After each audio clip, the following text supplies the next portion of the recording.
السلام علیکم۔ سب سے پہلے نیوز حاصل کرنے کے لیے چینل کو سبسکرائب کریں اور بیل آئیکن کو پریس کریں۔ بسم اللہ الرحمن الرحیم۔ السلام علیکم۔ آج 25 اپریل 2 رمضان بمطابق جمعہ کے خبروں کے ساتھ حاضر ہیں۔ ایسٹرن ریجن میں عارضی خیمہ بستیوں کا شہر آباد ہونا شروع ہو گیا ہے۔ گورنر ایسٹرن ریجن کی ہدایت پر ایسے غیر ملکی جو لیبر کیمپ میں رہائش پذیر ہیں ان کو فوراً عارضی خیمہ بستیوں میں منتقل کیا جائے گا۔ اور اگلی خبر، G20 کی سربراہی کرنے والے سعودی عرب نے کرونا وائرس کی وبا سے نمٹنے اور نئی ویکسین بنانے کے لیے فنڈ میں فوری عطیات جمع کرانے کے لیے کہا ہے۔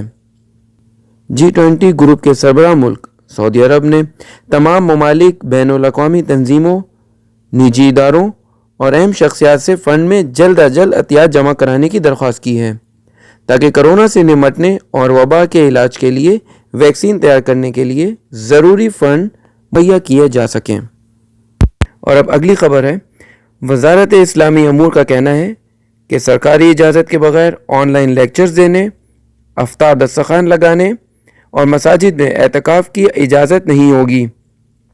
اگلی خبر ہے، سعودی ٹریفک پولیس نے گاڑیوں کی خرید و فروخت کے لیے فحاص کی شرط عارضی طور پر ختم کر دی ہے۔ ٹریفک پولیس کا مزید کہنا ہے کہ گاڑیوں کے ملکیت یا اونرشپ منتقل کرنے کے لیے ابشر اکاؤنٹ کے ذریعے گاڑی فروخت اور دوسرے کے نام منتقل کرنے کی کارروائی کی جا سکتی ہے، جس کے لیے فحاص سرٹیفکیٹ کا آپشن عارضی طور پر کینسل کر دیا گیا ہے۔ تو اگر آپ کا استعمارہ ختم ہونے والا ہے یا ختم ہو چکا ہے، یا آپ گاڑی کی اونرشپ کسی اور کے نام پہ ٹرانسفر کرنا چاہتے ہیں، تو یہ اچھا موقع ہے آپ کے پاس کہ آپ ابھی اس کو ٹرانسفر کر سکتے ہیں، اونرشپ بھی ٹرانسفر کر سکتے ہیں اور استعمارہ بھی رینیو کر سکتے ہیں بغیر فحاص کے۔ اگلی خبر میں، سعودی عرب میں آن لائن شاپنگ میں 400% اضافہ۔ کرونا وائرس کے سبب اور لاک ڈاؤن اور کرفیو لگنے سے سعودی عرب کے ہر علاقے میں آن لائن شاپنگ میں اضافہ ہو گیا ہے۔ گزشتہ 2 ماہ میں آن لائن خریداری میں 400% اضافہ ہوا ہے۔ اور یاد رہے کہ خریدار کو یہ حق بھی حاصل ہے کہ وہ سامان کی ہر وقت فراہمی نہ ہونے کے سبب اپنی رقم واپس لے سکتا ہے، اور اگر اس نے آن لائن ادائیگی کر دی ہے تو 14 دن کے اندر پیسے اس کے اکاؤنٹ میں واپس آ جائیں گے۔ تو اگر آپ ابھی بھی کسی بھی سپر مارکیٹس میں جا کر شاپنگ کرتے ہیں تو میرا مشورہ یہ ہے کہ جا کے شاپنگ نہ کریں، آن لائن منگا لیں، سیف ہے اور سیکیور ہے۔ اور اگلی خبر ہے، ماہ رمضان میں آب زمزم کی ہوم ڈیلیوری۔ کرونا وائرس کے حوالے سے احتیاطی تدابیر کے تحت سعودی عرب میں آب زمزم گھروں میں فراہم کرنے کا آغاز کیا جا رہا ہے۔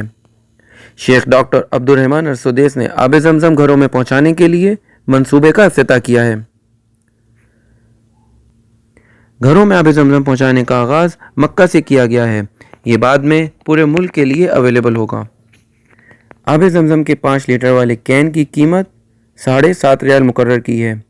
ایک شخص ایک وقت میں 4 کین خرید سکے گا۔ آب زمزم کے کین اقامہ کارڈ کے اندراج پر دیے جائیں گے۔ اضافی کین حاصل کرنے کے لیے افراد کو فیملی کے اقامہ کارڈز کا اندراج کرانا ہوگا۔ آب زمزم کا 5 لیٹر والا کین فراہم کیا جائے گا، جو کہ مخصوص ایپ ہناک کے ذریعے ابتدائی طور پر ڈیلیور کیا جائے گا۔ آب زمزم کین خریدنے کے لیے نقد رقم یا کیش وصول نہیں کیا جائے گا، بلکہ آن لائن پیمنٹ کی ادائیگی لازمی ہوگی۔ اور ہوم ڈیلیوری سروس کے ذریعے گھروں تک کین پہنچائے جائیں گے، تاہم اس کے چارجز الگ ہوں گے۔ اور ریاض پولیس نے جعلی اقامہ کارڈز اور موبائل سمز کا دھندا کرنے والے ایک ایشیائی گروہ کو رنگے ہاتھوں گرفتار کیا ہے۔ 6 افراد پر مشتمل بنگلہ دیشی کارکنوں کا گروہ جعلی موبائل سم اور اقامہ کارڈ تیار کر کے ہم وطنوں کو فروخت کر رہے تھے۔ ریاض پولیس نے بتایا کہ کارروائی کے دوران مقامی موبائل کمپنیوں کی 577 موبائل سمز برآمد ہوئیں، جبکہ متعدد سعودی شہریوں اور مقیم غیر ملکیوں کے شناختی کارڈز اور اقاموں کی فوٹو کاپیاں اور فنگر پرنٹس کے نمونے بھی ان کے قبضے میں پائے گئے۔ تو اس خبر میں الارمنگ آپ کے لیے یہ ہے کہ آپ پاسپورٹ کی کاپی یا اقامے کی کاپی کسی کو نہ دیں اور اگر کہیں آپ فوٹو کاپی مشین سے کاپی کرا رہے ہیں تو یاد رکھیں کہ وہ ایک ہی کاپی کر کے آپ کو دے، کیونکہ اگر پاسپورٹ کی کاپی یا اقامے کی کاپی ایسے لوگوں کے ہاتھ لگے گی تو وہ آپ کے نام بہت سمز ایشو کر سکتے ہیں. تو بہتر یہی ہے کہ آپ ہر مہینے اپنے نام پر سمز چیک کرتے رہیں کہ کوئی اضافی سمز تو نہیں ہے. اضافی سمز ہونے کی صورت میں فوراً کمپلین کی جا سکتی ہے. اور سعودی عرب کے شہر ابہا میں ملاوٹی شہد کے گودام کو سیل کر کے ملاوٹی شہد فروخت کرنے والے غیر ملکی کارکنوں کو گرفتار کر لیا گیا ہے. جہاں غیر ملکی کارکن شہد کو ڈبوں میں بھر کر ان پر معروف برانڈ کے لیبل لگا رہے تھے. یہ تقریباً 2200 کلو گرام ملاوٹی شہد ہے جو کہ ضبط کیا گیا ہے اور یہ انسانی استعمال کے قابل نہیں ہے. اور یہ شہد 5 برس پرانی تھی جس پر نئی تاریخوں کی پیکنگ لگا کر فروخت کیا جانا تھا. آپ کے قیمتی وقت کا بہت شکریہ. مزید اچھی پوسٹ کے لیے ہمارے چینل کو سبسکرائب کریں اور بیل آئیکن کو پریس کریں.